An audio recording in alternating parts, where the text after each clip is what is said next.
एक बार दोस्तों आपका फिर हार्दिक स्वागत है शिव इंग्लिश ग्रामर क्लासेस में।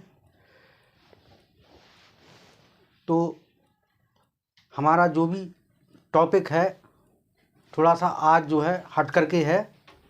आज हम एक अनौपचारिक टॉपिक मेरा रहेगा, आप लोगों की कुछ डिमांड भी है। तो थोड़ी सी मैं एक मोटिवेशनल बात से शुरू करता हूँ। Motivational speech.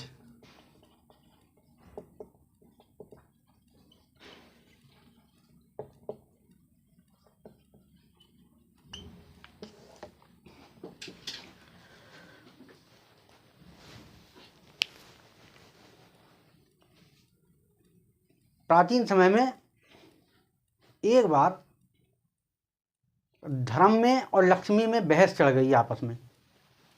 धर्म बोला कि मैं बड़ा हूँ, लक्ष्मी बोली मैं बड़ी हूँ। तो इसके ऊपर उन्होंने कहा ठीक है, इसका निस्तारण कीजिए, क्या होगा। वो इंद्र देवता के पास जाते हैं। तो अब इंद्र देवता असमंजस में पड़ जाते हैं, कहते हैं कि भाई ये तो बात बड़ी ऐसी एक स्थिति ला के रख दी है, अगर मैं लक्ष्मी जी की बात नहीं मानूंगा तो मेरे यहाँ से सारा वैभव चला जाएगा, धर्म की बात नहीं मानूंगा तो धर्म यहाँ से चला जाएगा। तो उन्होंने इंद्र जी ने ये अपनी बात जो टाल दी। उन्होंने कहा कि ठीक है, आप दोनों लोग ही मेरे लिए समान हैं, लेकिन इसका फैसला मैं नहीं कर सकता। तो उन्होंने इस बात के लिए एक कहा कि जाओ पृथ्वी लोक पर एक साधु महात्मा जी तपस्या कर रहे हैं, उनसे पता करिएगा।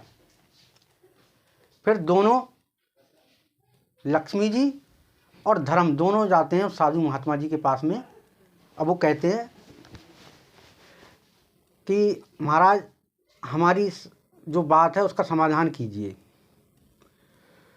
तो उन साधु महात्मा जी ने कहा कि कलयुग में लक्ष्मी तो होना ही चाहिए, लक्ष्मी बहुत अच्छी बात है, लेकिन जब धर्म नहीं होगा तो लक्ष्मी कहाँ होगी। तो महात्मा जी की बात को सुन करके लक्ष्मी जी ने कहा कि क्या मेरी कोई वैल्यू नहीं है।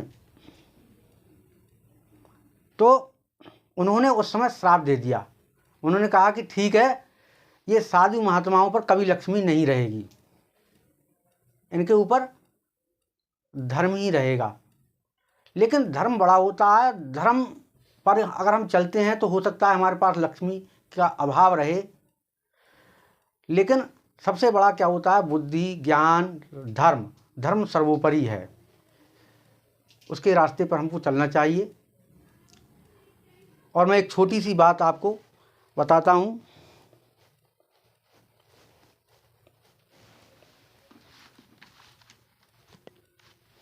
तुम अपने गम को भुलाकर तो देखो, तुम अपने गम को भुलाकर तो देखो,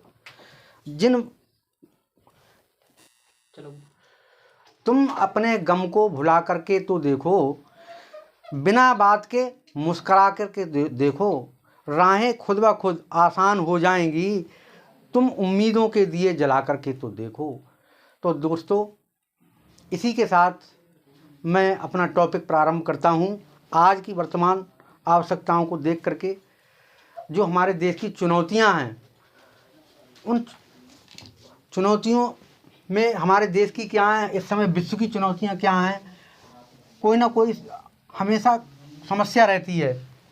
तो अभी सबसे ज़्यादा एक विषय चल रहा है, रूस और यूक्रेन विवाद। दोस्तों, रूस और यूक्रेन का विवाद क्या है, मैं बहुत संक्षिप्त में ही आपको बताने की कोशिश करता हूं कि इस समय पूरी दुनिया में थर्ड वर्ल्ड वार का खतरा छाया हुआ है, तीसरे विश्व युद्ध का। तो 1991 से पहले सोवियत संघ के टुकड़े हो गए थे। उसमें बहुत सारे छोटे छोटे देश बने,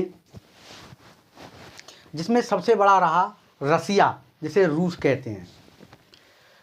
अजरबैजान बना, कजाकिस्तान बना, यूक्रेन बना, लखवानिया बना, एस्टोनिया बना, ल्यूनिया बना, तो बहुत सारे देश बने। अब जैसे था क्या, यहाँ की मेन जो प्रॉब्लम है, ये मान लीजिए कि जैसे ये आपका कंट्री आ गया यहाँ पर यूक्रेन।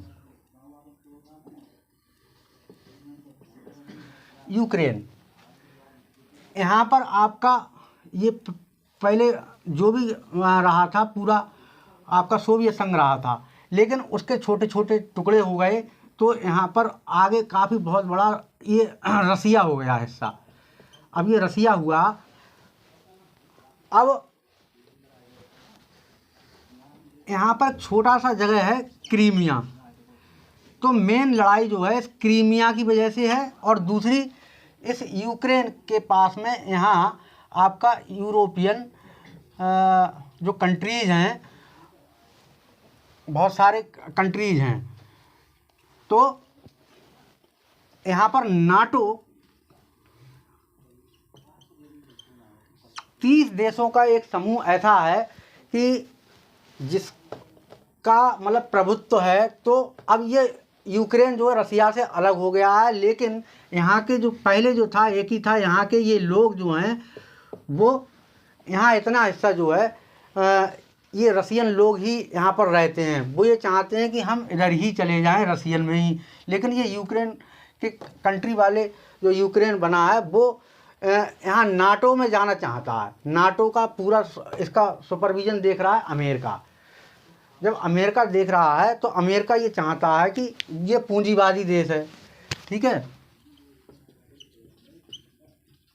अब इस नाटो के सदस्य बहुत सारे हैं, कनाडा है, आपका इटली है, जर्मनी है, बहुत बड़े बड़े देश हैं, फ्रांस है। तो ये सारे देश जो हैं 30 देशों का समूह नाटो में है। लेकिन समस्या क्या है यहाँ पर कि ये रसिया ने साफ कह दिया है कि यूक्रेन को अगर आपने नाटो का सदस्य बनाया तो हम इसको तबाह कर देंगे। वो रसिया ये चाहता है इस पर हमारा आधिपत्य रहे, क्योंकि जो विश्व में सबसे ज़्यादा यहाँ क्रीमिया में जो गैस की लाइन, जो गैस जाती है पेट्रोलियम, तो वो सब विश्व को जाती है, इसको रसिया निर्धारित करता है। तो इस पर रसिया का कब्जा है। ओके, इधर से ये चाहता है कि मेरा कब्जा रहे, तो इन दोनों में आपस में विवाद रहता है। इसी वजह से ये रसिया ने यहाँ पर ला करके अपनी सेना जो है वो लगा दी है। फिर यहाँ पर 2 हिस्से हैं, एक ये और एक ये, इसको बोलते हैं हम आपके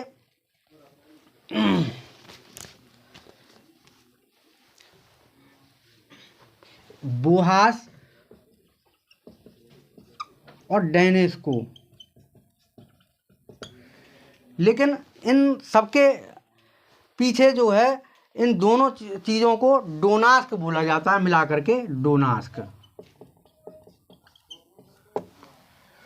तो इस डोनास्क को कब्जे में ले लिया है और धीरे धीरे यूक्रेन पर कब्जा करना चाहता है। यूक्रेन जो है इसने क्या भूल की कि ये अमेरिका के चक्कर में पड़ गया, और अमेरिका ने कह दिया कि हम तुम्हारा साथ देंगे, लेकिन हम इसका ये सदस्य बन नहीं पाया। लेकिन इसके चक्कर में क्या हुआ कि यूक्रेन बर्बाद हो गया, ये लोग पीछे हट गए। लेकिन हमारे देश के रसिया ने समझा दिया, लेकिन उसके बाद में भी रूस जो है बिल्कुल दबा नहीं है, और क्या कहते हैं यूक्रेन की ओर बढ़ता चला जा रहा है। यूक्रेन आज अकेला पड़ गया है, और इन लोगों ने कह तो दिया है लेकिन ये हट गए। ये तो मौका परस्त देश हैं। हमारे देश के पीएम ने बहुत बुद्धि से, सूझबूझ से कार्य किया, ना तो क्या कहते हैं नाटो का सहयोग किया और ना रसिया का सहयोग किया, तटस्थ रहा। लेकिन इससे इनडायरेक्टली सपोर्ट रूस का रहा, क्योंकि रूस ने हमेशा हमारी मदद की है, अमेरिका ने हमेशा कोई ना कोई वादा खड़ी की है। तो हमें अपने बुद्धि विवेक का प्रयोग कहाँ पर करना चाहिए। एक देश को ऐसे प्रधानमंत्री जी मिले हैं कुशल नेतृत्व के, जिसके कारण आज हम बहुत सुरक्षित भी हैं। हमारे देश की रीति नीति इतनी अच्छी हो गई है कि दुनिया की कोई भी बात होती है तो हमारे देश से राय ली जाती है। और आज भी हिंदुस्तान की वैल्यू विश्व में बहुत बढ़ गई है मोदी जी के शासन में। तो मैं एक बार फिर आपको दोस्तों इस बात में मैंने थोड़ा सा प्रकाशन डाला था कि वर्तमान समय में जो भी विश्व की कुछ समस्याएं हैं, कुछ चुनौतियां हैं, उनको भी हमें स्टूडेंट को संज्ञान में रखना चाहिए। और इसी के बाद मैं अपनी बात को समाप्त करता हूं। अगली इंग्लिश का मॉडल वर्ष का जो आपका टॉपिक रहेगा उसमें आगे की जो मॉडल्स हैं उसके बारे में बात करूंगा। धन्यवाद।